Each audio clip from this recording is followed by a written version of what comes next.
All right, so we got some news today that Carolina Panthers have released safety Trey Boston. This is something, if I was Andrew Berry, I'd be on the phone with him right now. This could be a great get for the Cleveland Browns if this is something they're interested in. The Browns have the most cap space going into next year. The cap did not go down as expected. It actually went up a little bit, so that helped the Browns. It helps every team, but it helps the Browns in addition to what they already had. So this is a move that I think, like last year, Andrew Berry went out and got Austin Hooper. That wasn't looked at as a need necessarily. It was looked at as a luxury kind of get that, hey, you had the money, let's spend it. You know, you can get a great player in Austin Hooper. So that's kind of how I'm looking at this. I think Trey Boston is a guy who the Browns, if they want to come in, or if they want to go out and get him, I think they can. They certainly have the money to do that. I don't know what his cost will be. Safeties are getting more and more expensive. But I think he's a guy similar to Austin Hooper, to where you don't necessarily desperately need him because you're going to get Grant Delpit back. I'm sure you can get somebody in the draft that can come in. You can sign somebody cheaper, whatnot.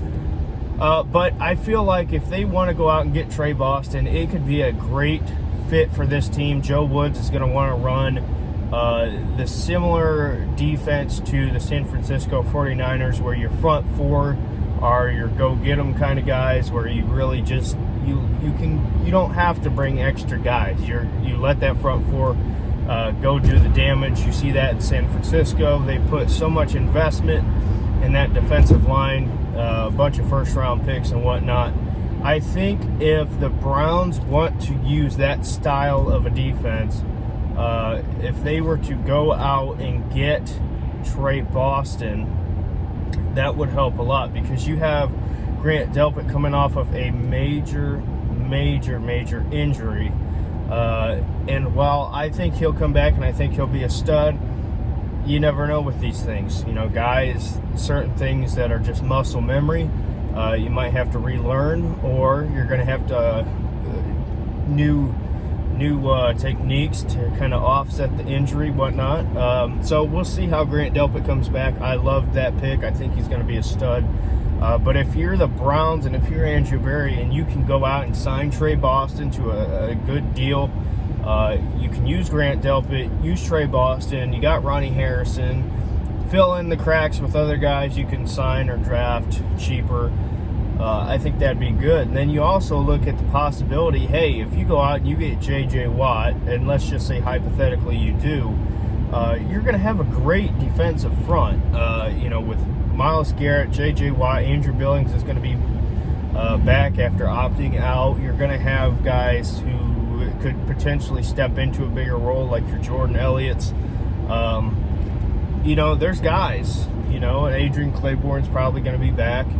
You're going to have guys that you can use, interchange them in and out.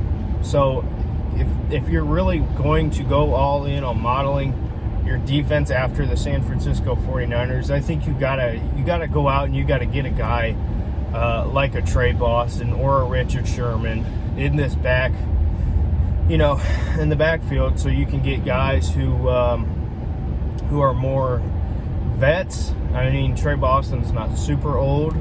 Sherman is older, if I'm correct. But I think, I would rather see them do that, go out and get a guy like Boston in the secondary to help out, who's got that experience, than draft a Javon Holland out of Oregon, who's going to come in, as a rookie raw. Although he is talented, I think the Browns don't need good young players right now. I think they got that. I think they need the vets. They need to find guys that can come in with experience that can help day one and kind of mold these younger players. And I think that's what they'll do. If they don't get J.J. Watt, I think you're going to look at Carlos Basham, or the edge from Texas. There's going to be plenty of options, but it's going to be